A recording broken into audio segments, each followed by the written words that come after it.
अस्सलामुअलैकुम। वो कहते हैं ना कि इज़्ज़त का जनाजा है ज़रा धूम से निकलेगा, और अगर पीटीआई की इज़्ज़त का जनाजा है वो तो और भी धूम से निकलेगा। तो भाई खूब धूम मची हुई है, इस बारे में हम बिल्कुल बात करेंगे। और साथ ही साथ मैंने आपको अपनी पिछली किसी वीडियो में 1-2 दिन पहले बताया था कि जो चौधरी परिवार है, जो चौधरी ख़ानदान हैं, चाहे वो परवेज़ इलाही साहब की बेगम हो, चाहे वो उनके बेटे हों, वो ही जो बार्सिलोना में है, स्पेन में है ना, वो जो स्पेन वाले बेटा जी हैं जिनका खून सफ़ेद हुआ है, चाहे वो हों, चाहे जी हम बात कर लें किसकी भला, ये वजाहत हुसैन साहब की, चाहे हम बात कर लें शुजात हुसैन साहब की, जो इंटायर चौधरी ख़ानदान है ना, उसमें कभी खुशी कभी गम नहीं, उसमें सब गम ही गम है।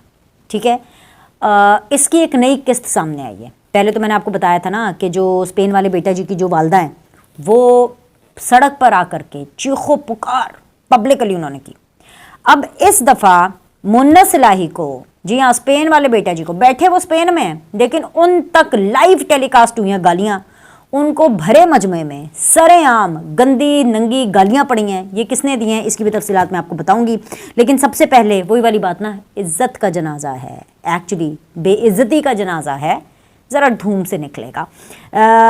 चंद दिनों पहले, इनफैक्ट 48 आवर्स पहले, एग्जैक्ट मैं आपको टाइम बता देती हूँ, 48 आवर्स पहले एक सोशल मीडिया अकाउंट से ट्वीट हुआ जो कि अब डिलीट हो चुका है, लेकिन वो ट्वीट बहुत ही खासुल खास पाकिस्तान तहरीक इंसाफ की फलक जावेद साहिबा ने किया। और उन्होंने ट्वीट किया कि जी ईरानी सदर जो हैं वो गए हैं इमरान खान साहब से मिलने, और जब वो इमरान खान साहब से मिले तो उनके रोने निकल गए, उनके आंसू टप टप टप टपक रहे थे। क्यों टपक रहे थे? इमरान खान साहब की हालत देख करके। और उन्होंने ना सिर्फ इमरान खान साहब से मुलाकात की बल्कि वो रोए, बल्कि उन्होंने ये मुतालबा किया कि भाई इमरान खान साहब को रिहा करो। अच्छा, अब फलक जावेद ने ट्वीट करना था, ये ट्वीट बाकी अकाउंट से वायरल हो गया, रौला पै गया। अब जब रौला पड़ा तो मजीद आपको पता है ना, इससे और भी बातें जुड़ जाती हैं। किसी ने मजीद ट्वीट के ऊपर इसी ट्वीट को कोट करके आगे मजीद लिख दिया कि भाई सिर्फ जो है वो आंसू ही नहीं गिरे बल्कि ईरानी सदर तो छुपकर मिले थे, बुरक़े में जाकर मिले थे इमरान खान साहब से, क्योंकि अगर खुला मिलते तो उनको पाकिस्तान की इस्टेब्लिशमेंट ना मिलने देती, उनको जनरल आसिम मुनीर नहीं मिलने देते, उनको शहबाज शरीफ ना मिलने देते। मतलब यह इस लेवल तक बातें हो गई। मुझे पहले भी पता था, उस 48 घंटे पहले, कि बकवास स्टोरी है, ये ऐसा हो ही नहीं सकता, ये पॉसिबल ही नहीं होता।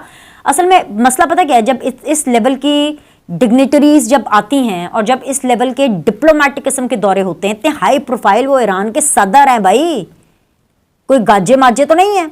जब इस लेवल पर एक डेलीगेशन आता है, डेलीगेशन लेवल पर आता है, प्लस सदर हो इटसेल्फ, और एक मुस्लिम कंट्री का, एक ब्रदर कंट्री का सदर हो, उसकी एक एक चीज वो प्लान होती है, और वो अब से प्लान नहीं है।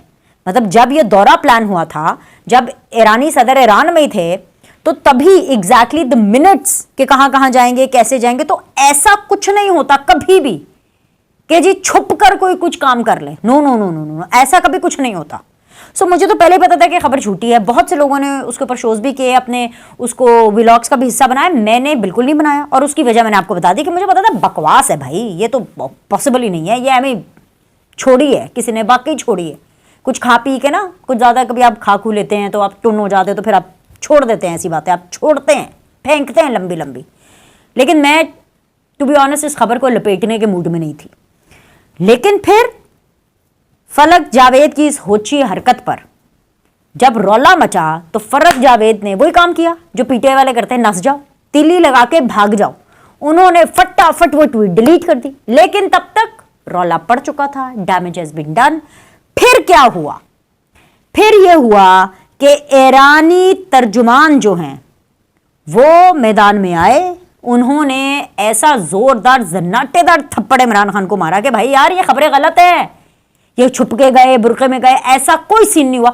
अब मसला ये है कि इमरान खान साहब को चिट्टा कोरा जोरदार किस्म का जवाब भी मिला, जनाटेदार किस्म की चपेड़ भी मिली, सब कुछ मिला, लेकिन एम्बैरसमेंट कितनी होती है आप सोचें भाई, आप इनका मेंटल लेवल सोचें, पीटीआई वालों का, इमरान खान वालों का, इमरान खान के फॉलोअर्स का, इमरान खान के मोहब्बत करने वाले लोगों का, कि हमें कुछ भी कर देंगे, कितनी बेइज्जती होती है। वो क्या मतलब मुझे बताएं कि जो ईरानी डेलीगेशन है वो पाकिस्तान से अपनी क्या यादें समेट कर लेकर के जाएगा कि यार हम वहाँ गए, वहाँ पर तो इतनी फेक न्यूज़, इतना प्रोपेगेंडा होता है कि अगलों ने हमारे बारे में ही गलत खबरें फैला दी।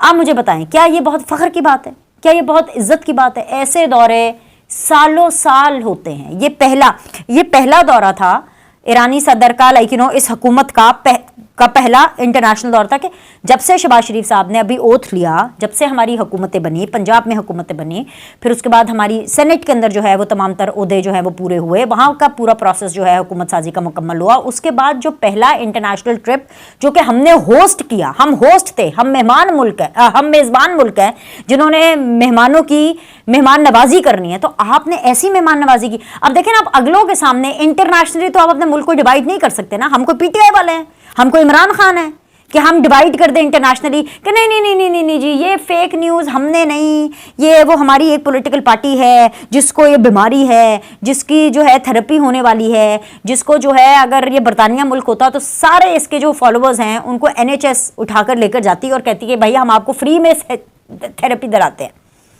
You know. तो हम उनको क्या कहते हैं? मुझे तो वैसे बड़ी, मैं टू बी वेरी ऑनेस्ट, बेशक इमरान खान को, यूथियों को करारा जवाब मिला है ईरानी तर्जुमान की तरफ से कि फिर उनको सामने आना पड़ा भाई, उनको कहना पड़ा कि stop this thing, this is बकवास, ये झूठ है, ऐसा कुछ नहीं हुआ। लेकिन मुझे बहुत एम्बैरसमेंट हो रही है कि what memories is going to take back कि ही वेंट टू पाकिस्तान। हाँ, सब बहुत अच्छा था, लाहौर, इस्लामाबाद, कराची, सब बहुत अच्छा था, मैं सबसे मिला। लेकिन यार वो ना पीटीआई वालों की तरफ से ना, बल्कि वो ये थोड़ी ना कहेंगे पीटीआई, वो पाकिस्तान के अंदर ना एक्चुअली फेक न्यूज़ बहुत ज़्यादा है। This is the impression which we give to international countries and to other countries, जिसकी वजह से पाकिस्तान का जो इमेज है वो ऑफकोर्स ख़राब होता है। कि अच्छी बात होती है झूठ बोलना, कि अच्छी बात होती है झूठ को बढ़ावा देना, मतलब ये तो खुली आंखों से होशो हवास में फजूल किस्म की हरकतें करते हैं। इसीलिए मैं कहती हूँ कि भारत नहीं है पाकिस्तान का दुश्मन, ये है पाकिस्तान के दुश्मन इमरान खान और इमरान खान के सारे चाहने वाले। एनीवेज जी, अब आ जाएं जी, इमरान खान साहब के चाहने वालों की बात निकली है तो मैं उस स्टोरी की बात कर लेती हूँ जो मैंने आपको इस वीडियो के बिल्कुल शुरू में दी थी। आपको बताया कि परवेज़ इलाही साहब को ज़िमनी इलेक्शन के अंदर बहुत बुरी शिकस्त हुई। मुन्नस इलाही को पूरे, मतलब ये वाले इस वाले चैप्टर को, क्योंकि भाई पीटीआई का नैरेटिव तबादे, उनको नहीं वोट पड़े तो वजाहत हुसैन साहब जीते। और जीत के बाद जब वो अपने हलके में लोगों से मुखातिब हो रहे थे तो उसकी वीडियो किसी ने बनाई और वायरल की, और वो वीडियो बाकी जगह पे तो वायरल हुई, लेकिन वो सीधा बार्सिलोना, वो जो एक होता है ना पिन करके, पिन लोकेशन, वो जो वीडियो जिस पिन लोकेशन पर पहुंची दैट वाज द बार्सिलोना की पिन लोकेशन। और बार्सिलोना के अंदर जो वीडियो पहुंची उसके अंदर वजाहत हुसैन हो जो गालियाँ दी हैं मुन्नस इलाही को, जो बातें सुनाई हैं। ठीक है, अगर कोई शख्स जो गैरत वाला हो, जो इज़्ज़त वाला हो, उससे कोई बंदा औखे होकर के बात करे ना, कोई रूड टोन में भी बात करे, तो उसके लिए बहुत एम्बैरसिंग सिचुएशन होती है। ज़रूरी नहीं होता कि आप किसी को बीप लगाने वाली गाली ही दें तो वो गाली कहलाएगी या वो बुरा लगेगा समथिंग। किसी से अगर आप, मतलब यू नो, जिन लोग के बड़े ईगोइस्टिक लोग होते हैं, जिनमें ज़रा सी सेल्फ रिस्पेक्ट भी हो, ज़रा सी, मैं बहुत ज़्यादा की बात नहीं कर, उनको बड़ा बुरा लगेगा। यहाँ पर तो भाई तबाही होगी। वजाहत हुसैन ने तो सीधा पब्लिकली जिन हल्के में अपने जो मूव अराउंड कर रहे थे उनसे खुल्लम खुल्ला ये बात की कि भाई ये जो मुन्नस इलाही हैं इन्होंने पूरे ख़ानदान को तोड़ के रख दिया, इनमें कोई शर्म गैरत नाम की कोई चीज़ नहीं है, इनमें तो कोई लिहाज नहीं है, किसी बड़े का किसी छोटे का कोई लिहाज नहीं, मतलब जो उनके मुंह में आया उन्होंने बोला। गौर से अगर आप सुने, वैसे तो खैर वो चीज़ें ऑफकोर्स मैं आपको यहाँ पे दिखा नहीं सकती हूँ बिकॉज यूट्यूब की एक रिस्ट्रिक्शन होती है वीडियोज़ दिखाने के लिए, लेकिन मुन्नस इलाही की उन्होंने अच्छी खासी धुलाई की है, ऐसी धुलाई की है कि वो जो बार्सिलोना से जो स्पेन वाले बेटा जी की जो वालदा ने चंद दिनों पहले जो ऐसी तैसी की थी ना, उसकी इन्होंने कसर निकाली वजाहत हुसैन साहब। और वजाहत हुसैन साहब ने जो है वो खुल्लम खुल्ला मुन्नस इलाही को आईना दिखाया कि भाई आप बड़े लीडर बने फिरते हैं, बड़े पॉपुलर बने फिरते हैं, बड़े आपने इलेक्शन लड़ने हैं, यहाँ आओ, आकर के केसेस देखें, अपने वालिद के केसेस को फेस करें। आपने क्या, आपने वही वाली बात जो हम करते हैं, मैं और आप सुबह दोपहर शाम करते रहते हैं। खैर कैसा बेटा है कि अपने वालिद को छोड़ दिया सिर्फ इसलिए क्योंकि मुन्नस इलाही भी डरते हैं, अंदर से डर है कि हाय मुझे कत्ल कर दिया जाएगा। क्यों कत्ल करेंगे आपको? आप हैं कौन जो आपको कत्ल करें? एक तो पता नहीं ये जो एक फोबिया हुआ है ना मरने का, भाई एक तो जो शख्स जो हक सच पे जो सच्चा मुसलमान है उसका तो अकीदा यही है कि हम सब ने एक दिन मर जाना है, हम सब ने ऊपर जाना है। लेकिन ये जिस तरह से अपनी मौत को प्लान करके बताते हैं ना कि जी ऐसे ऐसे हमारी मौत होनी है। वो बुशरा बीबी की सुन लो, जहर दे दिया, हार्पिक दे दिया, आर्सेनिक दे दिया, फलाना दे दिया, टिंगरा दे दिया। इमरान खान की सुनो, ये कत्ल करना चाहते हैं, वो कत्ल करना चाहते हैं, फलाने कत्ल करना चाहते हैं। यहाँ पे मुन्नत सलाही, असल वजह भी मुन्नत सलाही की पाकिस्तान ना आने की यही है, जो हमें सूत्रों के जरिए पता चलती है। वो यही हर एक को कहते रहते हैं कि पता क्या, मुझे ना इस्टेब्लिशमेंट ने ना मरवा देना है, मुझे ना असल में कत्ल करा दे। यहाँ पर तो जिसको देखो कहते हैं जी हमें मरवा देना, हमें कत्ल कराना है। ओ भाई, ये पाकिस्तान की फौज है, ये पाकिस्तान की इस्टेब्लिशमेंट है, ये कोई अंडरवर्ल्ड के डॉन या कोई कॉन्ट्रैक्ट किलर थोड़ी है कि जो ऐसे ऐसे कत्ल करते रहेंगे। मतलब हर बात पे वो क्या था, मरवत साहब ने बोला था ना कि मरियम नवाज ने सुपारी दे दी है भारत में किसी को कि जी शेर अफजल मरवत को मरवा दो। वहां पर जो क्या नाम है इनका यार, ये जो है चंदाना गुलजार, उन्होंने बोल दिया था कि जी मरियम नवाज ने कहा कि जी जिल्ले शाह की डेड बॉडी से गाड़ी, मतलब मरने मारने पर आ जाते हैं भाई, मरने मारने पर आ जाते हैं। और असलियत इनकी ये है कि इनको जरा सा ओए कह दें ना, जरा सा ओए कह दें तो इनकी यूं यूं यूं दौड़े निकलती हैं। फवाद चौधरी को हमने भागते हुए देखा, हमने ये जो वो एक व्लॉगर बन गए हैं, लाइक करें सब्सक्राइब करें, किसी बैरून मुल्क जाके हैं कोई हैं जो कि बाहर बैठ के बड़ी बड़ी बातें करते हैं। इनकी बड़ी हुकूमत में बड़े पेश थे, बड़े इनके स्पोक्स पर्सन थे, समझ तो आप गए होंगे ना, नाम नहीं मैं उनका लेना चाहती। वो भी बैठ के कह रहे होते लाइक करें सब्सक्राइब करें, हैं अपनी व्लॉगिंग कर रहे हैं वहाँ पे।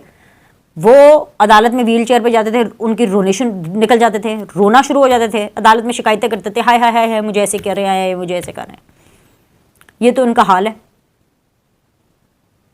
और बातें इनसे करवा लें आप, इनसे तो FIA बर्दाश्त नहीं होती। जेल हो या कोर्ट्स हों, वहाँ इनके दौड़े और रोने निकल जाते हैं। और बातें जी कत्ल करना चाहते हैं, हमें हमारा कत्ल हो जाएगा, हमें लाइफ थ्रेट्स हैं। यार ये कोई मजाक है, ये तो कोई सी ग्रेड किस्म की पिक्चर का स्क्रिप्ट है जो ये पढ़ते रहते हैं सारे PTI वाले। एनीवेज जी, अभी के लिए इतना ही। आई एम श्योर कि जो वजाद हुसैन साहब ने जो टकोरे किए हैं, जो बार्सिलोना तक पहुंची है स्पेन वाले बेटा जी को, उसका कुछ दिन तो असर रहेगा, कुछ दिन तो रहेगा, कुछ दिन।